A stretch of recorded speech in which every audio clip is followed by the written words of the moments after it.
Follow along with me as we say. The ones that have died, but the ones that are serving, and the ones that have served.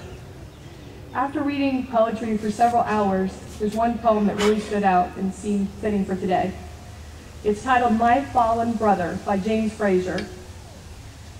White marble stones stand proud in the sun to remember my colleagues, the heroic fallen ones.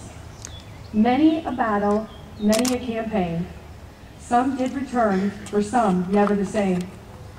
On the green grass I stand, blue sky above, the souls of my comrades, like peaceful sitting doves. The name on this stone reminds me of the day my best friend and brother was taken away. An offensive was launched, brothers at war, bunker to take, at the top of the tour. Smokescreen exhaust to fill to the view on the hill. As we wind our way through, zipping bullets, blood spill. Noises of lead as they rip through the flesh.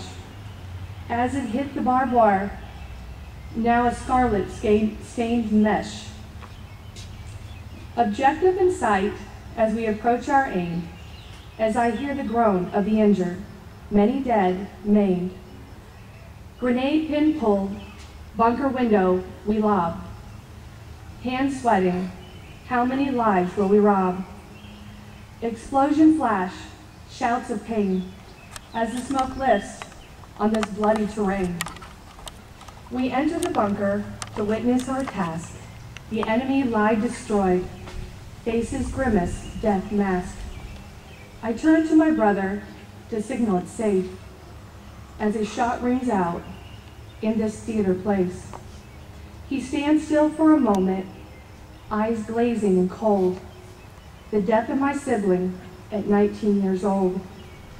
As I open my eyes and turn to my son, I see what I have as he holds my grandson. Family values, love, and a bond, as I remember my brother, of whom I was so fond.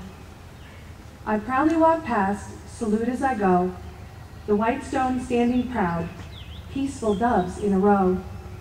I find myself fortunate to stand here and tell, to talk of my brother and the fallen as well.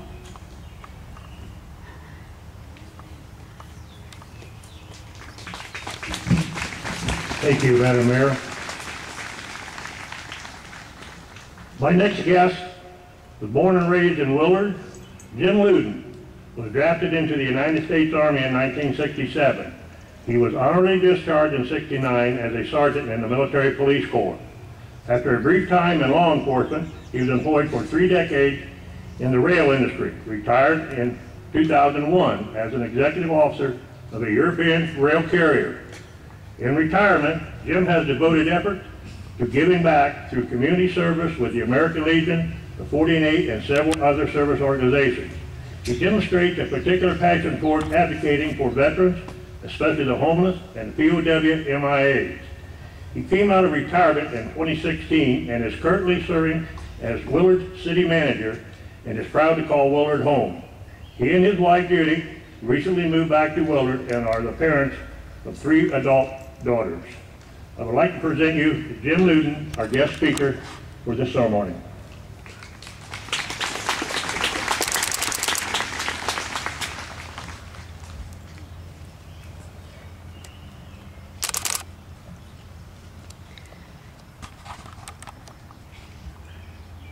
More than 1 million men and women have lost their lives, sacrificed their lives defending America in time of war. These weren't just numbers or statistics. They're real people with real families, with real dreams, and lived in real communities like Belleville. From the Revolutionary War to the War of 1812, to the Mexican-American War, to the Great American Revolution, the Civil War, where nearly half of that million lost their lives, the Spanish-American War, World Wars I, II, Korea, Vietnam, Panama, the Persian Gulf, Afghanistan, Iraq, and continuing the war on terrorism.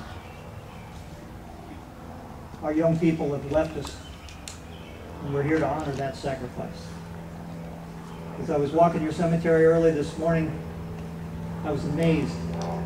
I found tombstones back to the Revolutionary War. The cemetery is filled with those we honor today. We're privileged. Not far from here, a 93-year-old World War II combat veteran joins a community finally remembering the sacrifice of one of its own in Vietnam. Dale Williams was an adopted child, adopted by this World War II veteran and his wife, lived a normal life in Attica, Ohio, played sports, graduated, and joined the Army in 1968. He completed one tour in Vietnam as a combat infantryman. By the time he came home, he talked to his friends, he talked to his family about, I gotta go back. I'm going to finish business. And on his second tour, he was serving with the 9th Infantry Division in a place we didn't belong. And in April of 1970, he lost his life to a sniper. His father placed a tribute on his headstone. It says, "Unto us came a boy. Much too soon he became a man, to give his today for our tomorrows." I was raised in a generation in the 60s of Blood, Sweat, and Tears was a band that I enjoyed. And one of their favorite songs, my favorite songs, was All I Ask. And part of the lyrics of that song say, I just want to live free from chains, and I want to die peacefully. Staff Sergeant Dale Williams didn't have that opportunity. One of the most painful scars in war is not inflicted so much on the veteran sometimes, but the people who love the veteran. John Hunter Wickersham was a 20-year-old doughboy in World War I, and he understood the anguish that his mother felt as he left. And he wrote poetry, and one of the poems that he wrote, the final stanza of the poem was "The Raindrops on Your Old Tin Hat." And it reads, "And fellows, she's the hero of this great big ugly war, and her prayer is on the wind across the flat. And don't you reckon maybe it's your tears and not the rain that's keeping up the patter on her old tin hat?" The day after he wrote that poem, Second Lieutenant Wickersham was severely wounded in 4 places in combat in France. He was serving with the Army's 353rd Regiment of Infantry. Before receiving aid for himself, he addressed the wounds of the other soldiers, including his orderly. And despite the severe loss of blood and nearly unconscious, Lieutenant Wickersham then continued to take the fight to the enemy. He couldn't hold his rifle because of the wound to his right hand, and so he used his pistol until he fell dead on French soil for our freedom. For his gallantry, he was posthumously awarded the Medal of Honor. Wickersham's poem was about mothers, but it could just as easily have been about the heartache of a wife, or a daughter, or a sister. It could have described the anguish of a father, a son, a brother, a husband who felt the loss of these American heroes who died for their country.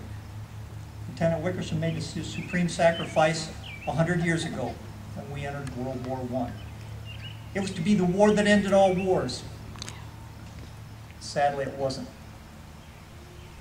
Sacrifice is often made as service members perform humanitarian missions that benefit innocent civilians in far countries. Captain Mary Teresa Klinker was a flight nurse assigned to Clark Air Force Base in the Philippines when her C-5A Galaxy crashed outside of Saigon. She was evacuating Vietnam orphans. The mission was called Operation Baby Lift, and Captain Klinker died for her country at age 37. As our service members protect other people's orphans, they sometimes must leave their own grieving children. Burdell Enders is another story. I know nothing about him except he's a Civil War veteran buried in our cemetery in Attica. And as your Legion Post does, our Legion Post puts the flags out. And Burdell Enders was in their cemetery, and I couldn't find his marker. And there were 6 or 8 of us that were putting the flags out, and so I talked to the commander. His name's Glenn Studer.